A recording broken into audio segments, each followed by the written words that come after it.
नमस्कार दोस्तों, आज हम ऑप्शन ट्रेडिंग के जिस वेरी इंपॉर्टेंट कॉन्सेप्ट के बारे में बात करने जा रहे हैं उसका नाम है ऑप्शन ग्रीक्स। ऑप्शन ग्रीक्स का मतलब वो फैक्टर्स जो कि रिस्क को मेज़र करने के लिए या एनालाइज करने के लिए यूज़ किए जाते हैं। हम में से 80% से ज़्यादा रिटेल इन्वेस्टर्स ऑप्शन बाई या ऑप्शन जो सेल करते हैं वो इन ग्रीक्स को समझे बिना, इन ग्रीक्स को जाने बिना हम लोग ऑप्शन को बाई और सेल करते हैं। 80% से ज़्यादा रिटेल इन्वेस्टर्स, इसलिए ज़्यादातर रिटेल इन्वेस्टर्स हमेशा नुकसान में ही जाते हैं। जिस दिन सभी रिटेल इन्वेस्टर्स इन ग्रीक्स के बारे में, इन ऑप्शन ग्रीक्स के बारे में अच्छे से समझ लेंगे तो ये पक्का है कि उनके जो नुकसान होने की प्रोबेबिलिटी है वो 80% तक कम हो जाएगी। लेकिन ज़्यादातर रिटेल इन्वेस्टर्स, खास करके ऑप्शन बायर्स,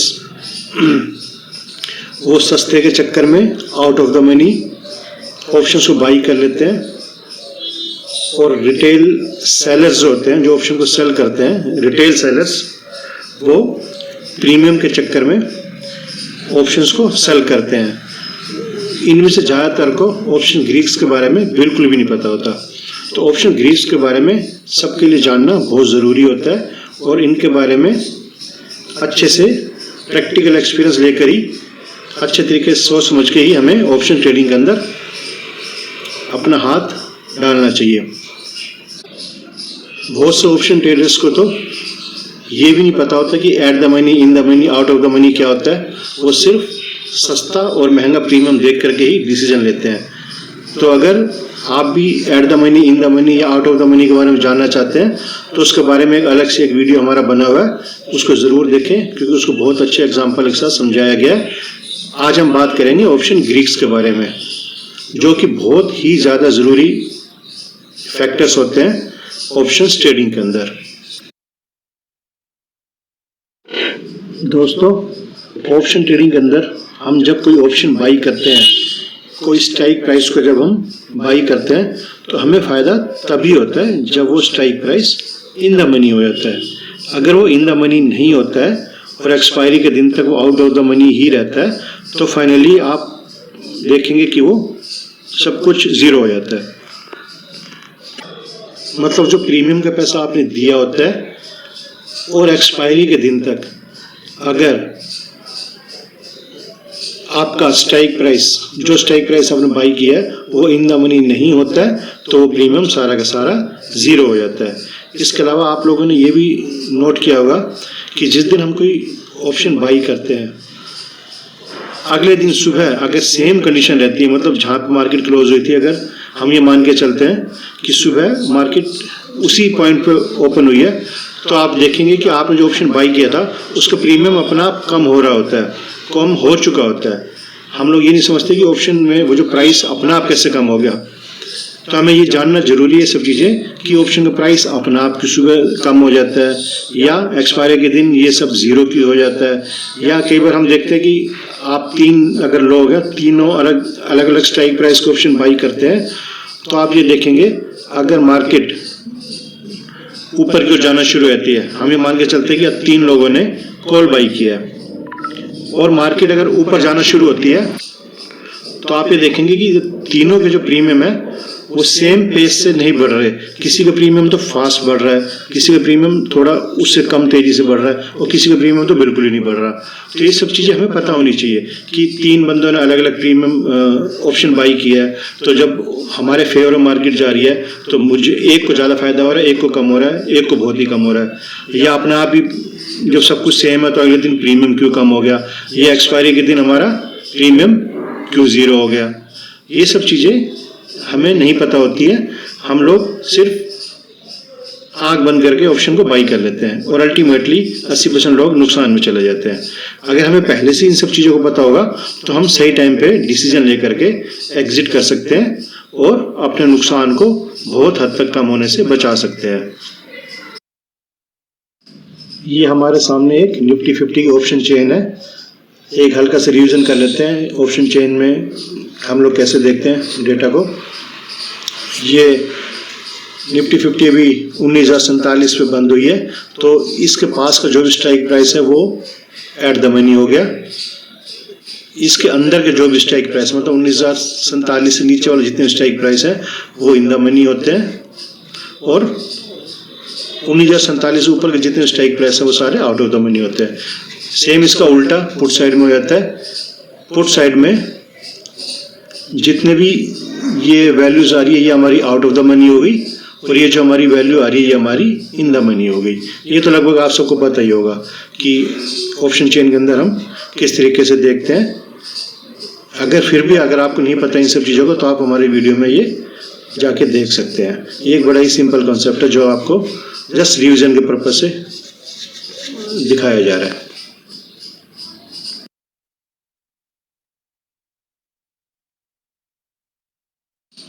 तो ऑप्शंस के जो प्राइस होते हैं उन पे बहुत सारे फैक्टर्स का असर होता है, मतलब बहुत सारे फैक्टर्स होते हैं जो कि ऑप्शन के प्राइस को इन्फ्लुएंस करते हैं, जिनकी वजह से आपको या तो हेल्प मिलती है या आप हर्ट होते हो, आपको नुकसान होता है अगर आपको इन सब फैक्टर्स के बारे में ना पता हो तो यहाँ पे जैसे लिखा है कि successful traders understand the factors that influence option pricing which include the so called Greeks.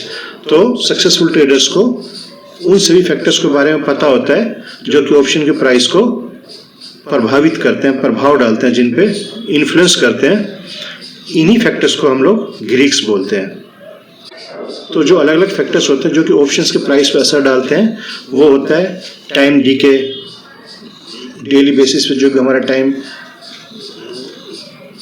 Use होता है कम होता जाता है ऑप्शन अगर हम बाई करते हैं, या चेंज इन इम्प्लाइड वोलेटिलिटी जब भी ऊपर नीचे हो जाती है तो इस वजह से भी हमारे ऑप्शन के प्राइस पे असर पड़ता है, और मूवमेंट इन द प्राइस, और 2-3 फैक्टर्स और होते हैं जिनकी वजह से भी प्राइस के मूवमेंट पे फर्क आता है। तो ये जो मेन बड़े बड़े ग्रीक्स हैं उनका नाम है डेल्टा, गामा, थीटा और वेगा। तो इन ऑप्शंस के बारे में हम, इन ग्रीक्स के बारे में हम अभी आगे समझने की कोशिश करते हैं। दोस्तों जैसे हम अभी बात कर रहे थे कि अगर कुछ लोग ऑप्शन बाई करते हैं, हम लोग मान के चलते हैं कि हम कॉल ऑप्शन बाई कर रहे हैं, तो जब मार्केट बढ़ना शुरू होती है तो सभी को फायदा होना शुरू हो जाता है। लेकिन जब भी कॉल ऑप्शन बाई किया जाता है तो जैसी मार्केट ऊपर जाना शुरू हो जाती है तो जिन ने भी कॉल ऑप्शन बाई किया होता है सबको फायदा होना शुरू हो जाता है। लेकिन आपने नोट किया होगा कि किसी का फायदा तो बहुत तेजी से हो रहा है, उसके प्रीमियम में बहुत तेजी से इंक्रीज होना शुरू होता है, किसी का उससे कम स्पीड से प्रीमियम बढ़ता है और किसी का तो बिल्कुल भी नहीं बढ़ता, चाहे उसने भी प्रीमियम कॉल ऑप्शन बाई किया होता है जिसका बिल्कुल नहीं बढ़ता, और किसी का जिसका कम इंक्रीज हो रहा है उसने भी ऑप्शन बाई किया होता है, और कुछ लोग ऐसे होते हैं जिनका प्रीमियम बहुत तेजी से बढ़ता है। तो ये सब चीजें जो होती हैं डेल्टा से चेक की जाती है।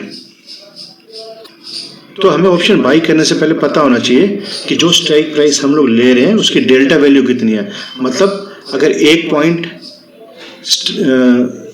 बढ़ेगा, जैसे अगर हमें मान के चले कि हम निफ्टी 50 की बात कर चल रहे हैं, तो अगर हमें पहले से पता होना चाहिए कि अगर निफ्टी में 1 पॉइंट बढ़ता है तो मुझे प्रीमियम में कितना फायदा होगा।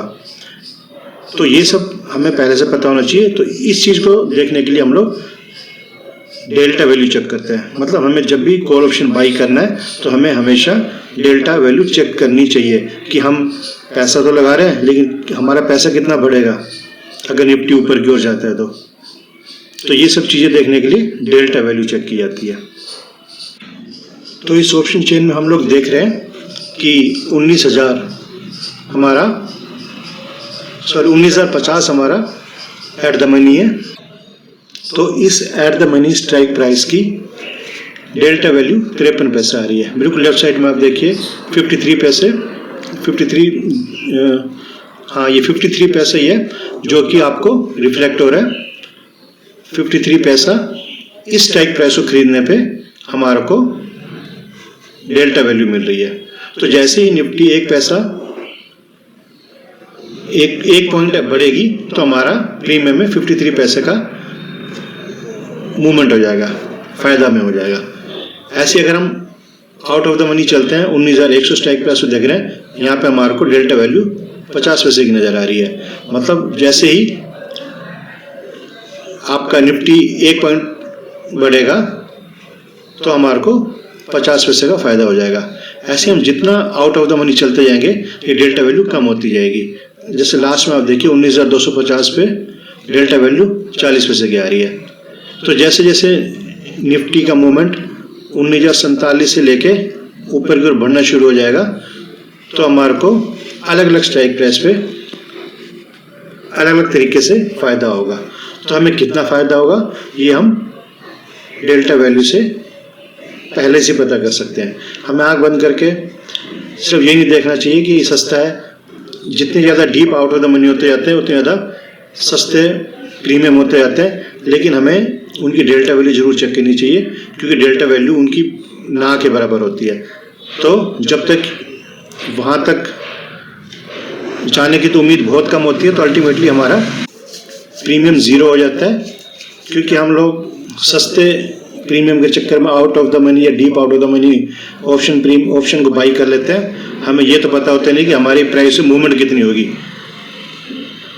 कोई भी इंसान जब ये देखेगा कि deep out of the money के अंदर डेल्टा वैल्यू तो बहुत कम आ रही है या कई बार तो डेल्टा वैल्यू ज़ीरो भी होती है, तो आपकी बिल्कुल भी प्राइस मूवमेंट नहीं होगी और आप थोड़ा बहुत जो भी अपने पैसे देगा प्रीमियम को फाइनली आपको नुकसान ही हो जाएगा। तो डेल्टा वैल्यू बहुत ज़्यादा ज़रूरी होती है। ऑप्शन को बाई करने से पहले हमें ये ज़रूर देखनी चाहिए। ऐसी जितना ज़्यादा हम इन द मनी बाई करते हैं स्ट्राइक प्राइस को तो उसकी डेल्टा वैल्यू उतनी ज़्यादा होनी शुरू हो जाती है। तो हमारे को जो कॉल साइड पे डेल्टा वैल्यू होती है वो 0 से 1 होती है। 0 जैसा हमने अभी बात की थी deep out of the money से शुरू होकर के डीप इन द मनी तक 1 तक जाती है। तो जितना ज़्यादा हम इन द मनी या डीप इन द मनी लेंगे उसकी डेल्टा वैल्यू उतनी ज़्यादा होगी, और जितने ज़्यादा हम आउट ऑफ द मनी या deep out of the money लेंगे उसकी डेल्टा वैल्यू उतनी कम होती जाएगी। तो जिसकी जितनी डेल्टा वैल्यू कम होगी उसके प्रीमियम में इंक्रीमेंट उतना कम होगा, और जिसकी डेल्टा वैल्यू जितनी ज़्यादा होगी उसके प्रीमियम में इंक्रीमेंट उसी हिसाब से ज़्यादा होता जाएगा। अब बात ये उठती है कि जिसकी जितनी ज़्यादा डेल्टा वैल्यू है उसका प्रीमियम भी तो बहुत ज़्यादा हमें देना पड़ रहा है, और जिसकी प्रीमियम वैल्यू जितनी कम है या जिसकी डेल्टा वैल्यू जितनी कम है उसका प्रीमियम भी हमें उतना कम देना पड़ रहा है। तो अल्टीमेटली फ़ायदा क्या होगा? तो इसके पीछे की वजह ये होती है डेल्टा वैल्यू हमें एक तरीके की प्रोबेबिलिटी बताती है कि कितने % चांसेस हैं आपके सक्सेसफुल होने की, आपके स्ट्राइक प्राइस के इन द मनी होने की। तो जितनी ज़्यादा डेल्टा वैल्यू होगी उतनी ज़्यादा प्रोबेबिलिटी आपकी ज़्यादा होती जाती है आपके स्ट्राइक प्राइस के इन द मनी होने की, और जितना कम डेल्टा वैल्यू होती है सीधे सीधे आप आइडिया लगा सकते हैं कि मेरी प्रोबेबिलिटी उतनी ही कम है मेरे स्ट्राइक प्राइस के इन द मनी होने की।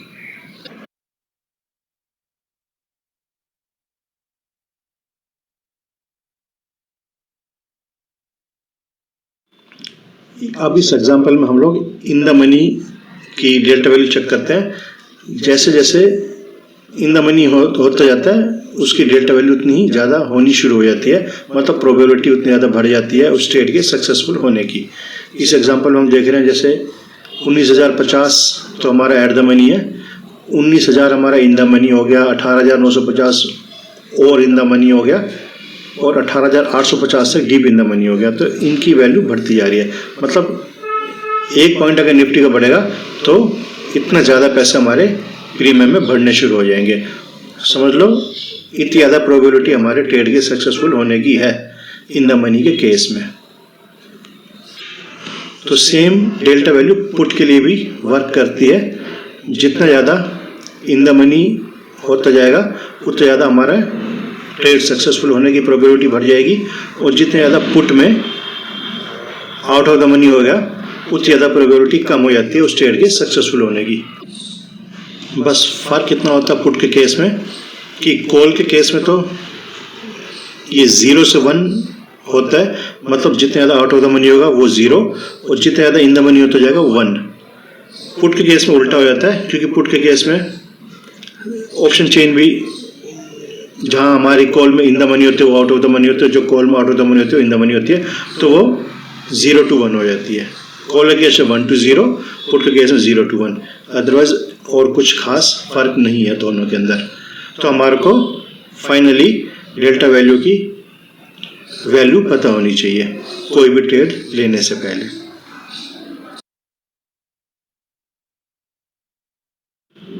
इस एग्जांपल में हम deep out of the money call options के डेल्टा वैल्यू के बारे में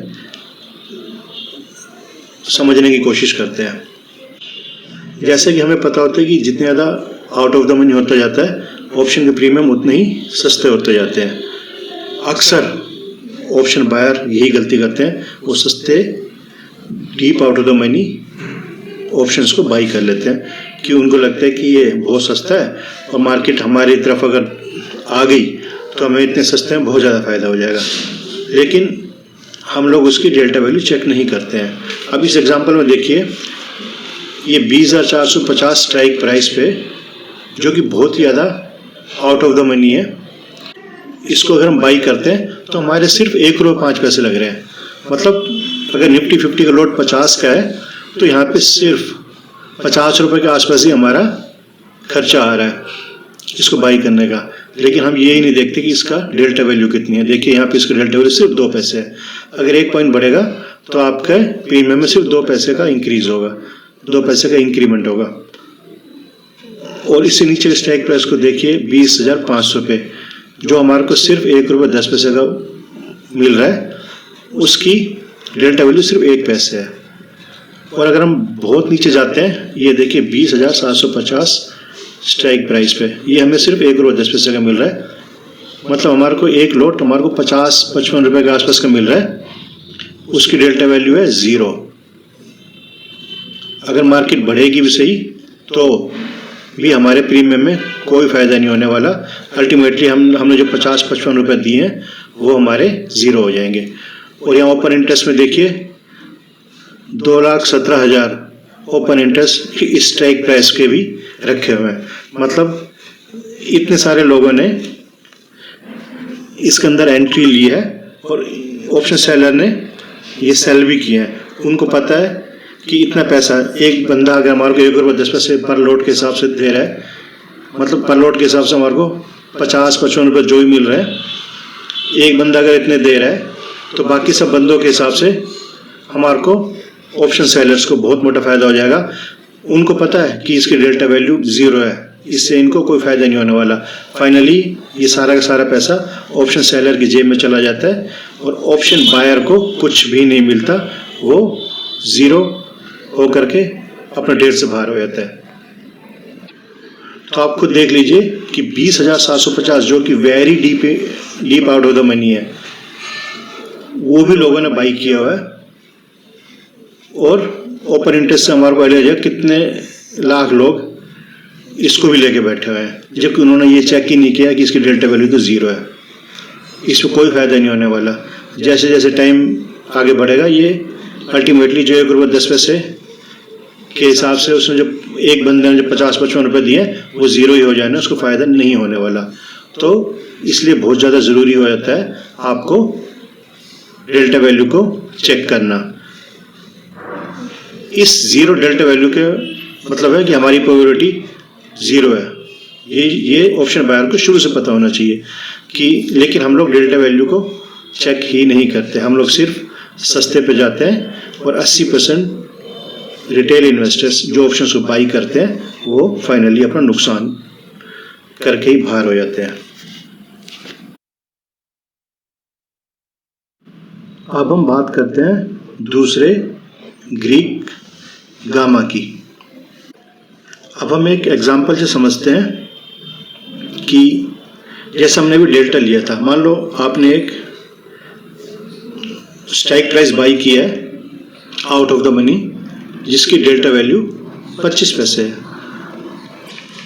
तो जैसा हमने डिस्कस किया था, जैसे जैसे मार्केट एक एक पॉइंट बढ़ती जाएगी वैसे वैसे आपके प्रीमियम में 25-25 पैसे की बढ़ोतरी होती जाएगी।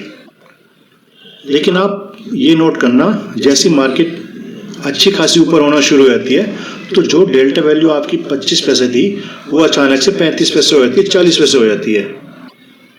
मतलब आपको उस टाइम ये देख करके हैरानी होगी कि मैं तो जब ये ऑप्शन बाई किया था उस टाइम तो डेल्टा वैल्यू 25 पैसे की थी, अब अचानक से 40 पैसे कैसे होगी या बढ़ कैसे गई। तो इसके पीछे की जो वजह होती है वो होती है गामा। गामा ग्रीक जो होता है वो कैसे कैसे डेल्टा चेंज होगा वो ये गामा डिसाइड करता है। होता क्या है कि जब भी मार्केट आपके फेवर में जाना शुरू हो जाती है तो गामा भी उस हिसाब से डेल्टा की वैल्यू को बढ़ाना शुरू कर देता है। और कई बार जैसे आप आउट ऑफ द मनी लेते हैं, उसकी डेल्टा वैल्यू 25 थी, 25 पैसे थी, मार्केट आपके फेवर में नहीं जा रही बल्कि और नीचे जा रही है, तो आप देखेंगे कि उसकी 25 पैसे की वैल्यू गिर के और 15 पैसे होगी। मतलब अब जरा सी मार्केट ऊपर होती है तो पहले जो 25 पैसे आपके डेल्टा की वजह से बढ़ रहे थे और 15 पैसे बढ़ रहे हैं, तो वो जो डिसाइड करता है फैक्टर वो होता है गामा। तो गामा ही डिसाइड करता है कि मार्केट में डेल्टा की वैल्यू को कब और कितना बढ़ाना है या कब और कितना गिराना है। तो gamma measures the rate of change in the option delta with respect to changes in the underlying price. तो जितना तेजी से आपका ऑप्शन या strike price in the money होना शुरू होगा तो उतनी ज़्यादा संभावना बढ़ जाती है, प्रोबेबिलिटी बढ़ जाती है उसके डेल्टा के इंक्रीज होने की। तो जितनी गामा की वैल्यू होती है उस पर्टिकुलर स्ट्राइक प्राइस में जो गामा वैल्यू होती है उस हिसाब से डेल्टा वैल्यू भी बढ़ना शुरू हो जाती है। मान लो निफ्टी अभी 19,000 पे है और आपने एक आउट ऑफ द मनी 19,700 का स्ट्राइक प्राइस बाई कर लिया जिसकी वैल्यू डेल्टा वैल्यू 25 पैसे थी। तो अगर नॉर्मल मार्केट सिचुएशन रहती है तो क्या होता है कि आपको 25 पैसे के हिसाब से एक एक पॉइंट जो बढ़ता है तो 25 पैसे के हिसाब से वो वैल्यू बढ़ना शुरू हो जाएगी, या एक ही पॉइंट कम होने लगता है तो 25 पैसे के हिसाब से भी आपका प्रीमियम का पैसा कम होने लगता है। लेकिन अचानक से कोई बहुत ही अच्छी न्यूज़ आ जाती है और मार्केट तेजी से ऊपर की ओर जाना शुरू हो जाती है तो अचानक से मार्केट के अंदर वोलेटिलिटी बढ़ जाती है। तो इस वोलेटिलिटी की वजह से गामा एकदम से एक्शन में आता है, वो आपका डेल्टा की वैल्यू भी बढ़ा देता है। और आपको जो पहले मार्केट में जो अचानक से जो अच्छी खासी तेजी आनी शुरू हो गई है, जो आपको पहले 25 पैसे इंक्रीमेंट हो रहा था हर पॉइंट बढ़ने पे, निफ्टी का हर पॉइंट बढ़ने पे, वो अब 35 पैसे 40 पैसे तक बढ़ना आपका शुरू हो जाएगा। इवन जो deep out of the money option by कर लेते हैं लोग जिनके डेल्टा वैल्यू 0 होती है, उनमें भी थोड़ी थोड़ी जान आना शुरू होती है क्योंकि वोलेटिलिटी अचानक ही कॉल बायर्स के फेवर में बढ़ना शुरू हो जाती है। तो अगर बहुत ही अच्छे खासा मूवमेंट आ जाता है कॉल साइड के अंदर, बहुत ही अच्छी वोलेटिलिटी बढ़ जाती है कॉल साइड के लिए, तो गामा हर स्ट्राइक प्राइस की थोड़ी थोड़ी वैल्यू डेल्टा की थोड़ी थोड़ी वैल्यू बढ़ाना शुरू कर देता है। तो उस हिसाब से जीरो वाले को भी थोड़ा थोड़ा फायदा होना शुरू हो जाता है। सेम अगर वोलेटिलिटी आपके फेवर में नहीं जाती है, मार्केट बहुत तेजी से गिरना शुरू होती है, तो जो डेल्टा वैल्यू से आपको सिर्फ 25 पैसे का पहले नुकसान हो रहा था एक पॉइंट गिरने से, वो नुकसान भी बढ़ के तेजी से और ज़्यादा होना शुरू हो जाता है। तो ये सब फैक्टर जो है जो डेल्टा के ऊपर या नीचे होने को डिसाइड करता है वो होता है गामा। तो इस स्लाइड में हम देख रहे हैं कि delta measures impact of A change in the price of underline. जो डेल्टा होता है वो आपके ऑप्शन के प्राइस को चेंज करने में इम्पैक्ट करता है, और जो गामा होता है वो डेल्टा के रेट को चेंज करने में इम्पैक्ट डालता है। तो ये दोनों आपस में इंटरलिंक्ड होते हैं। तो मेनली गामा जो है बहुत कम यूज में आता है, ज़्यादा इसका रोल तभी होता है जब एकदम से वोलेटिलिटी बहुत ही ज़्यादा फेवरेबल या नॉट फेवरेबल होनी शुरू हो जाती है, अचानक क्योंकि बैड न्यूज़ आती है या बहुत अच्छी न्यूज़ आती है। अदरवाइज अक्सर डेल्टा की जो वैल्यू होती है वो सेम ही रहती है। तो हमें उम्मीद है कि हमें अब डेल्टा और गामा दोनों के बारे में अच्छे से पता चल गया होगा। इन सब के बारे में जानना हमारे लिए बहुत ही ज़्यादा ज़रूरी होता है। 80% रिटेल ट्रेडर्स को इनके बारे में नहीं पता होता है। इस टेबल में हम आराम से समझ पा रहे हैं कि डेल्टा वैल्यू क्या क्या है अलग अलग स्ट्राइक प्राइस पे और उसकी गामा की वैल्यू क्या क्या है। तो जैसे जैसे गामा अपना रोल प्ले करना शुरू करता है कैसे कैसे डेल्टा वैल्यू हमारी बढ़ रही है। जैसे पहले वाले स्ट्राइक प्राइस पे हमारी डेल्टा वैल्यू 48.36 थी, उसका गामा प्राइस 80 पैसे का है, तो अब वो बढ़ गए। अगले स्ट्राइक हम देख रहे हैं कि उसकी वैल्यू 49.16 हो गई, क्योंकि पिछले वैल्यू में 80 पैसे गामा की वजह से और बढ़ गए हैं।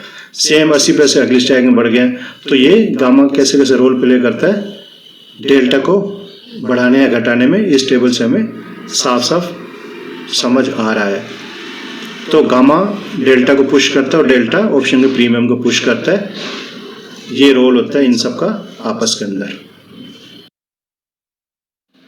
अब हम जिस बहुत ही ज़्यादा ज़रूरी ऑप्शन ग्रीक के बारे में बात करने जा रहे हैं उसका नाम है थीटा। थीटा मतलब टाइम की वैल्यू, और ऑप्शन ट्रेडिंग में सबसे ज़्यादा वैल्यू ही टाइम की होती है। मतलब ऑप्शन बायर उस टाइम की वेट करता है जब उसका ऑप्शन इन द मनी हो जाए, और ऑप्शन सेलर कभी नहीं चाहेगा कि वो टाइम आए जब ऑप्शन बायर का time in the money, option buyer का strike price in the money हो जाए। मतलब ये एक तरीके की आइसक्रीम है जिसको मेल्ट होना ही होना है। अगर आपको ये बोल दिया जाता है कि आपके पास इतना टाइम है और उस टाइम के अंदर आपको ये आइसक्रीम को लेना है, मतलब टेक्निकल टर्म में बोले तो ये आइसक्रीम आपकी इन द मनी हो जानी चाहिए।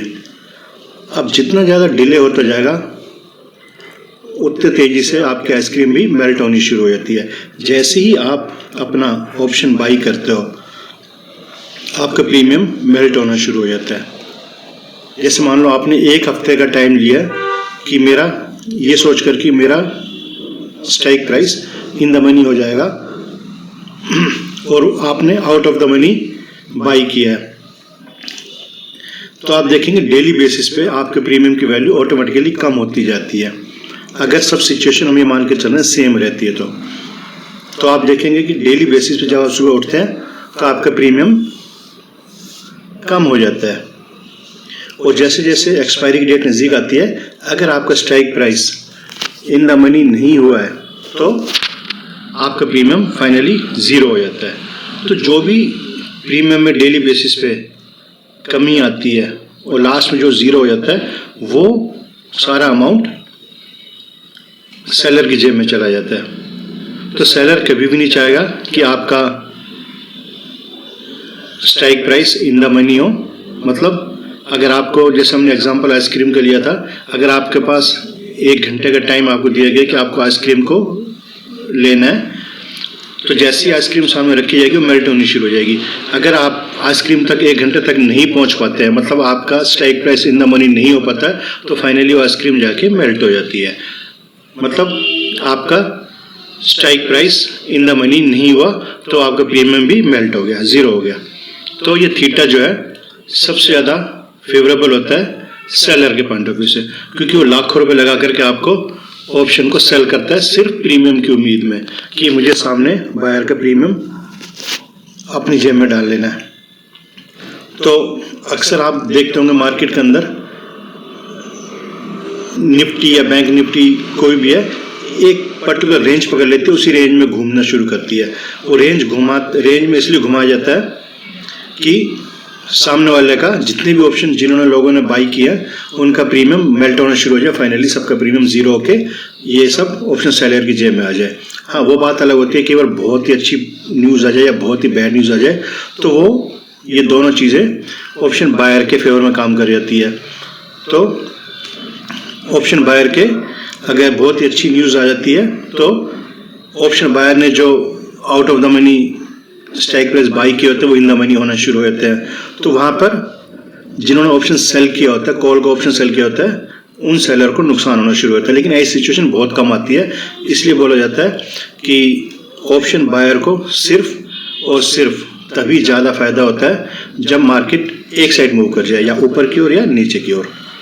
तो अगर ऊपर की ओर मूव करेगी तो कॉल बायर को फायदा हो जाएगा, और नीचे की ओर चली जाएगी तो पुट बायर को फायदा हो जाएगा। अदरवाइज अक्सर जो है मार्केट रेंज में रहती है और फाइनली सबके प्रीमियम मेल्ट होना शुरू हो जाते हैं और वो सारे के सारे ऑप्शन सेलर की जेब में चले जाते हैं। या जैसे यहाँ पे हम इस एग्जांपल को देख लें, ये आर गिलास है, इसमें टाइम सेट किया हुआ है, धीरे धीरे धीरे जैसे टाइम आगे जाना शुरू होता है तो सारा का सारा अंदर जो भी फीलिंग हो रखी है वो ऑप्शन सेलर की तरफ जानी शुरू हो जाती है।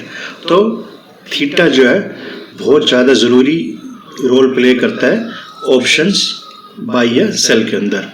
तो theta is always good for sellers and never good for buyers, क्योंकि आपने बायर ने जैसे ही ऑप्शन बाई किया उसका टाइम स्टार्ट हो गया, अगर उस टाइम तक उसका ऑप्शन इन द मनी नहीं हुआ तो उसका पैसा, उसका प्रीमियम गया, सारा सारा सेलर की जेब में गया। तो इसलिए थीटा वैल्यू बहुत ज़्यादा इंपॉर्टेंट रोल प्ले करती है। अब हमें ये पता होना चाहिए कि हमने जो ऑप्शन बाई किया है और वो ऑप्शन अगर इन द मनी नहीं हो पाता है तो हमारे को डेली बेसिस पे अपना आप कितने प्रीमियम का नुकसान हो जाएगा। मतलब अगर सब चीज़ें सेम रहती है और हमारा ऑप्शन भी स्ट्राइक प्राइस भी हमारा इन द मनी नहीं होता है तो हमारे डेली बेसिस पे कितने पैसे, कितने अमाउंट में हमारा प्रीमियम में कमी आनी शुरू हो जाएगी। तो वो सब जानने के लिए हमें थीटा की वैल्यू चेक करनी चाहिए कि अगर सब चीज़ें सेम रही तो हमारा सुबह ऑटोमेटिकली प्रीमियम कितना मेल्ट हो जाएगा। तो ये सब चीज़ें हम ऑप्शन चेन से पता कर सकते हैं, डेल्टा की वैल्यू भी, गामा की वैल्यू भी और थीटा की वैल्यू भी। तो थीटा की वैल्यू देख करके हमें आइडिया लग जाएगा कि कितना ज़्यादा हमारे को ऑटोमेटिक नुकसान होना ही होना है अगर हमारा प्रीमियम, हमारा strike price in the money नहीं हो पाता है। तो theta in option is always a negative number as it is subtracted from the rupee value of the options on a particular day. मतलब थीटा हमेशा नेगेटिव नंबर होता है जो कि ऑप्शन कॉन्ट्रैक्ट से अपना आप डेली माइनस होना ही होना है।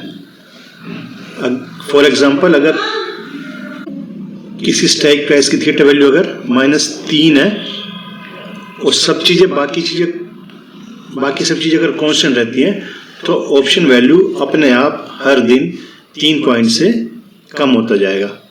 तो जितनी थीटा वैल्यू ऑप्शन चेन में हमारे को रिफ्लेक्ट होती है तो ये मान के चलो कि अगर सब चीज़ें सेम रहती हैं तो इतनी वैल्यू का नुकसान तो हमारे प्रीमियम को होना ही होना है अगर हमारा strike price in the money नहीं होता है। तो इसलिए थीटा को टाइम वैल्यू बोला जाता है जो कि बहुत ही ज़्यादा इंपॉर्टेंट रोल प्ले करता है। हमें थीटा वैल्यू ज़रूर चेक करनी चाहिए किसी भी ऑप्शन को बाई या सेल करने से पहले, क्योंकि सेलर को पता होगा कि मुझे कितना ऑटोमेटिकली मुझे फ़ायदा होना ही होना है अगर बायर का strike price in the money नहीं हुआ है, और बायर को पता होगा कि मुझे कितने पॉइंट्स का मुझे नुकसान होना ही होना है अगर मेरा strike price in the money नहीं होता है।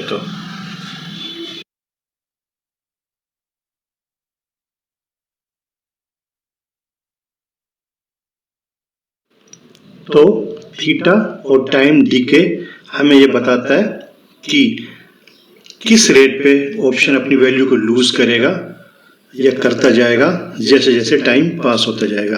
तो हमें थीटा उस रेट के बारे में आइडिया देता है। तो थीटा हमें बताता है कि हमें कितने पॉइंट्स का डेली बेसिस पे नुकसान होगा अगर सारी कंडीशंस सेम रहती है। तो अब क्योंकि टाइम एक ही डायरेक्शन में आगे चलता है इस वजह से थीटा हमेशा पॉजिटिव नंबर होता है, लेकिन क्योंकि ट्रेडर्स को ये बताना होता है कि जैसे जैसे टाइम पास हो रहा है आपको उसी हिसाब से नुकसान भी होना शुरू हो जाएगा, तो इस वजह से ऑप्शन चेन में अक्सर थीटा को नेगेटिव वैल्यू में दिखाया जाता है ताकि ऑप्शन बायर को पता चलता रहे कि मेरा कितना माइनस होता जाएगा अगर मैंने टाइम के हिसाब से मेरा अगर strike price in the money नहीं हुआ। तो उसको पहले से पता होगा कि मेरा कितना नुकसान तो होना ही होना है अगर सारे फैक्टर्स सेम रहते हैं। तो थीटा वैल्यू बहुत ज़्यादा ज़रूरी रोल प्ले करती है हर ऑप्शन बायर और सेलर के लिए। तो अगर थीटा वैल्यू किसी ऑप्शन की मान लो 50 पैसे है, -50 पैसे है, तो हर रोज हमारे 50 पैसे हमारे प्रीमियम से ऑटोमेटिकली कम होने शुरू हो जाएंगे अगर सारी सिचुएशन सेम रहती है। तो जैसे मान लो कोई प्रीमियम हमने दिया है ₹2.75 का और उसकी थीटा वैल्यू अगर 5 पैसे है, तो अपने आप हर रोज 5 पैसे उसमें से कम होना शुरू हो जाएंगे, अगले दिन उसकी वैल्यू ₹2.70 रह जाएगी। तो इस तरीके से थीटा वैल्यू से हमारे को आइडिया लग जाता है कि हमारा कितना नुकसान तो होना ही होना है डेली बेसिस पे अगर हमारा strike price in the money नहीं होता है तो। और सेम सेलर को पता है कि मुझे इतना फायदा तो होना ही होना है अगर सामने वाले का strike price in the money नहीं होता है तो। अगर हम सेलर के पॉइंट ऑफ व्यू से एग्जांपल को देखें तो अगर हम ये मान के चलते हैं कि किसी ऑप्शन सेलर ने या ऑप्शन राइटर ने एक ऑप्शन को सेल किया है 54 रुपीज़ में, जिसकी वैल्यू थीटा वैल्यू थी 75 पैसे 75 पैसा।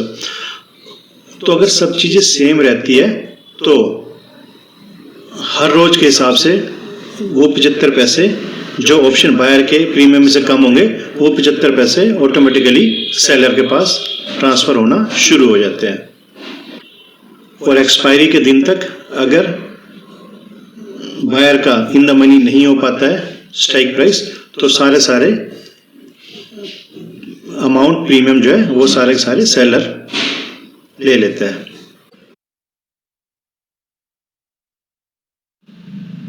अब कुछ इंपॉर्टेंट पॉइंट्स थीटा के बारे में हम रिवाइज कर लेते हैं। जैसे पहला है option sellers are always compensated for the time risk.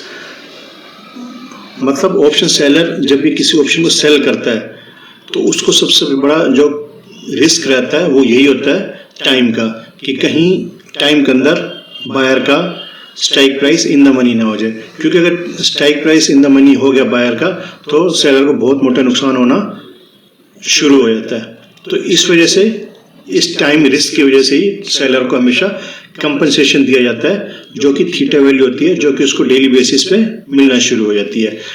Seller हमेशा वेट करता है कि टाइम पास होता रहे ताकि एक तो मुझे कंपनसेशन थीटा वैल्यू का मिलता रहे और फाइनली बायर का strike price in the money ना हो। तो इस वजह से थीटा वैल्यू एक तरीके का कंपनसेशन होता है सेलर के लिए जो कि इतना बड़ा टाइम का रिस्क लेता है। दूसरा, ये जो प्रीमियम होता है उसके अंदर दो वैल्यू होती है, एक इंट्रिंसिक वैल्यू होती है और एक टाइम वैल्यू होती है। ये सब चीज़ें देखने के लिए आप उस वीडियो को जरूर देखिए जिसमें इन the money out of the money के बारे में डिटेल से बताया गया। तीसरा, सब चीज़ें अगर सेम रहती हैं तो थीटा वैल्यू की वजह से ऑप्शन का प्रीमियम अपने आप डेली कम होना ही होना है। अगला, थीटा हमेशा बायर के लिए अनफ्रेंडली होता है और सेलर के लिए फ्रेंडली होता है, क्योंकि सेलर का जैसे जैसे सेलर को लगता है कि टाइम अपना एंड की तरफ पहुंच रहा है उतने ज़्यादा सेलर को उम्मीदें बढ़ जाती है कि अब ये सारा प्रीमियम अब मेरे पास आना ही आना है। ऐसी बायर को जैसे जैसे टाइम वेस्ट होता जाता है उसका अगर strike price in the money नहीं होता है तो उसका सारा पैसा जो भी प्रीमियम उसे दिया वो सारे सेलर की जेब में चला जाता है। तो theta is a friendly Greek to option sellers. अब हम जिस अगले ऑप्शन ग्रीक के बारे में बात करने जा रहे हैं उसका नाम है vega. Vega which is linked to volatility. जैसे हम लोग कई बार देखते हैं कि बहुत ज़्यादा आंधी तूफान आने की वजह से, इन थंडर स्टॉर्म्स की वजह से घर के अंदर जितने भी इलेक्ट्रिकल अप्लायंसेज होते हैं उनके अंदर अचानक से तेज फ्लक्चुएशन आना शुरू हो जाता है और बहुत ज़्यादा चांसेस होते हैं कि ये इक्विपमेंट्स को नुकसान हो जाए। वजह क्या होती है कि अचानक से आंधी तूफान तेज आया, थंडर स्टॉर्म्स आए और फ्लक्चुएशन आने लगे। सेम अगर हम इसको शेयर मार्केट के टर्म्स में अगर देखें, अगर शेयर मार्केट में अचानक से वोलेटिलिटी बढ़ जाती है तो किसी भी स्टॉक के प्राइस में हैवी स्विंग्स आने शुरू हो जाते हैं। अब वो वोलेटिलिटी किसी भी न्यूज़ की वजह से हो सकती है। अगर किसी शेयर के बारे में बहुत अच्छी न्यूज़ अचानक से आती है तो उसका स्टॉक का प्राइस अचानक से बढ़ना शुरू हो जाता है, और अगर कुछ नेगेटिव न्यूज़ आती है तो स्टॉक का प्राइस अचानक से तेजी से गिरना शुरू हो जाता है। वैसे तो नॉर्मल सिचुएशन में अगर हम मान के चले किसी स्टॉक का प्राइस 100 रुपये है तो नॉर्मल सिचुएशन में 2-4 रुपये वो ऊपर होता है या 2-4 रुपये नीचे होता है। लेकिन अचानक से अगर उस स्टॉक में किसी न्यूज़ की वजह से वोलेटिलिटी बढ़ जाती है तो हो सकता है उस स्टॉक का प्राइस 100 का 110-120 भी हो जाए या 100 से गिर के 90-80 भी हो जाए अगर नेगेटिव न्यूज़ आती है तो उस वाले केस में अगर स्टॉक का प्राइस 100 से 110-120 हो जाता है तो कॉल बायर को फायदा होना शुरू हो जाता है और कॉल राइटर को, जिसने कॉल सेल करी है, उनको नुकसान होना शुरू हो जाता है, क्योंकि अब बहुत ज़्यादा चांसेस होते हैं कि स्टॉक जो है वो इन द मनी हो जाए। तो कॉल बायर को फायदा होने की पूरी उम्मीद बढ़ जाती है इस वोलेटिलिटी की वजह से। और अगर नेगेटिव न्यूज़ आती है और वोलेटिलिटी की वजह से स्टॉक का प्राइस 100 से गिर के 90 हो जाता है, 80 तक हो जाता है, तो पुट बायर को फायदा होना शुरू हो जाता है क्योंकि उसके चांसेस बढ़ जाते हैं इन द मनी होने के। लेकिन जिन्होंने पुट को राइट किया है, सेल किया है, उनको बहुत ज़्यादा नुकसान होना शुरू हो जाता है, क्योंकि अब उनको, सेलर को तभी फायदा होगा जब किसी भी हाल में सामने वाले का strike price in the money ना हो। तो इस वोलेटिलिटी की वजह से सेलर को बहुत ज़्यादा टेंशन होनी होती है। तो इस टेंशन को कंपनसेट करने के लिए वेगा काम करता है। मतलब बहुत ज़्यादा वोलेटिलिटी के टाइम पे प्रीमियम बढ़ जाते हैं वेगा की वजह से। अब जब कोई सेलर इस हाई वोलेटिलिटी के टाइम में ऑप्शन को सेल करना चाहता है, पुट को या कॉल को, तो बढ़े हुए प्रीमियम का फायदा उठाता है, उसको सेल कर देता है, क्योंकि उसको पता है कि मुझे बढ़ा हुआ प्रीमियम मिल रहा है तो अब आगे का रिस्क भी मेरा अगर वोलेटिलिटी आगे कंटिन्यू रहती है तो। वैसे तो वोलेटिलिटी बहुत ज़्यादा टाइम तक कंटिन्यू नहीं रहती है, थोड़े टाइम के लिए होती है। तो उस टाइम जब वोलेटिलिटी हो रही होती है तो प्रीमियम अपना बढ़ जाते हैं वेगा की वजह से। और अब सेलर के ऊपर होता है कि वो उस बढ़े हुए प्रीमियम से ऑप्शन को सेल कर दे, क्योंकि उसको पूरी उम्मीद होती है कि अब मुझे बड़ा प्रीमियम मिल रहा है, वोलेटिलिटी बढ़ चुकी है इसलिए, और आगे उसको उम्मीद होती है कि वोलेटिलिटी अब कम हो जाएगी। ये उसका रिस्क होता है। अगर वोलेटिलिटी आगे भी कंटिन्यूड रहती है तो ये सेलर के आगे नुकसान होने की पूरी संभावना भी बढ़ जाती है। लेकिन उसने जब ऑप्शन को सेल किया है तो बढ़े हुए प्रीमियम पे किया है, उसने ऑलरेडी पहले ही रिस्क का कंपनसेशन ले लिया है। तो वेगा जो होता है वोलेटिलिटी के टाइम पे काम करता है। तो 1% अगर वोलेटिलिटी बढ़ती है तो ऑप्शन के प्रीमियम में कितनी बढ़ोतरी होगी वो वेगा डिसाइड करता है। तो अगर किसी ऑप्शन की वेगा वैल्यू 15 पैसे है तो हर 1% वोलेटिलिटी के चेंज होने पे उस ऑप्शन का प्रीमियम 15 पैसे के हिसाब से बढ़ जाता है। तो वेगा का मेन पर्पस होता है कि सेलर को थोड़ा कंपनसेशन पहले से दे दिया जाए, क्योंकि वो बहुत बड़ा रिस्क ले रहा है वोलेटिलिटी के टाइम पे ऑप्शन को सेल करने का। तो वेगा का कॉन्सेप्ट भी हमारा यहाँ पे अब क्लियर हो गया। तो delta measures the rate of change of option premium based on the directional movement of the underlying, मतलब डेल्टा की वैल्यू डिसाइड करती है कि जैसे जैसे ऑप्शन के अंदर तेजी आएगी तो किस हिसाब से आपको ऑप्शन के प्रीमियम में तेजी आनी चाहिए। गामा ये डिसाइड करता है कि डेल्टा में किस हिसाब से प्लस से माइनस होना चाहिए। वेगा वोलेटिलिटी के हिसाब से डिसाइड करता है कि किस हिसाब से प्रीमियम को कम या ज़्यादा करना है। और थीटा हमारा टाइम को लेकर के कि हर टाइम के पास होने के बाद हमारा ऑप्शन का प्रीमियम कितना मेल्ट होना ही होना है, जिसका फ़ायदा ऑप्शन सेलर को मिलता है और नुकसान ऑप्शन बायर के लिए होता है। तो उम्मीद है कि आपके सारे पॉइंट अच्छे से क्लियर हो गए होंगे। इनको प्रैक्टिकल करके देखेंगे तो आपको और ज़्यादा आइडिया लगेगा। ये सब चीज़ें वैल्यू जो है ऑप्शन चेन के अंदर आसानी से मिल जाती हैं। तो आगे से कोई भी ऑप्शन बाई या सेल करने से पहले हमारे को इन ऑप्शंस ग्रीड के बारे में ज़रूर से ज़रूर पता होना चाहिए। अगर आपको इन सब के बारे में अच्छे से पता है तो आपके नुकसान होने के चांसेस 80% तक कम हो ही जाएंगे। एक ऑप्शन ग्रीड और आता है जिसका नाम है RHO रो। ऑप्शन का जो प्रीमियम कैलकुलेट होता है उसके अंदर कई वैल्यूज़ को जोड़ा जाता है, जैसे इंट्रिंसिक वैल्यू, एक्सट्रिंसिक वैल्यू, और एक चीज़ और उसमें होती है जो करंटली जो रेट ऑफ इंटरेस्ट चल रहा होता है उसको भी इसमें जोड़ा जाता है। ये रेट ऑफ इंटरेस्ट भी टाइम टू टाइम चेंज होता रहता है। तो रो का काम क्या होता है, for every 1% increase in interest rates the value of options also increases by 1%। अगर उस ऑप्शन की रो की वैल्यू 1 है तो उस वाले केस के अंदर इंटरेस्ट रेट में जैसे ही 1% का चेंज होगा तो वो 1% इंक्रीज ऑप्शन के प्राइस में हो जाएगा। तो जो भी रो की वैल्यू होती है उतनी वैल्यू से ऑप्शन का प्रीमियम बढ़ जाता है 1% चेंज इंटरेस्ट रेट में होने पर भी। तो रो वहाँ पे काम आता है। हालांकि ये थोड़ा सा डिफिकल्ट वो होता है, लेकिन इसकी वैल्यू बाकी उससे कम है, बाकी ग्रीक से कम है। बाकी ग्रीक्स के बारे में तो सबको पता होना ही चाहिए। तो रो का काम यही होता है, वो इंटरेस्ट रेट को फ्लक्चुएशन जो होता है उसको ध्यान रखता है। जैसे इंटरेस्ट रेट के अंदर 1% भी फ्लक्चुएशन होती है तो उसी हिसाब से जितनी रो की वैल्यू होती है उस हिसाब से प्रीमियम की वैल्यू भी बढ़ जाती है या कम हो जाती है अगर प्रीमियम कम होता है। तो ये लास्ट ऑप्शन ग्रीक था।